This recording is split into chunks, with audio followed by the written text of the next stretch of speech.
And all of this is made better visualized by having a full bladder.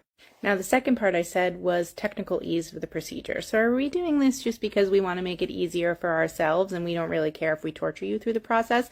No, it actually helps make a smoother embryo transfer if the bladder is full. And again, that goes back to anatomy. So the uterus is an organ that can tilt. You might have heard this before. Uterus can tilt forward, it can tilt backwards. Everybody has kind of a different tilt to their uterus. But an embryo transfer needs to be a really smooth, atraumatic, nice and easy procedure. And so filling the bladder actually straightens out the uterus to make that happen. So back to the anatomy, here you see the uterus is underneath the bladder, and so we can see it really well. And in this picture, the uterus is pretty straight because that full bladder. Now let me show you some examples.